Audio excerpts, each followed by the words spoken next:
é o encontro com a atual Ministra da Cultura. Os kuduristas deram uma contribuição muito valiosa ao nosso encontro.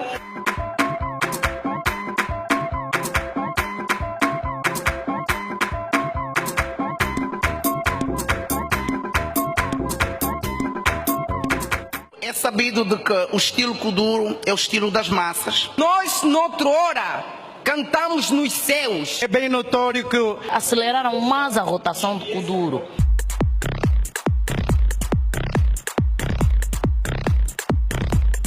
Esta hora quem tem que ter medo é a ministra. E os kuduristas podem contar com o apoio institucional do Ministério da Cultura. Não perca! Palanca TV, com Angola no coração.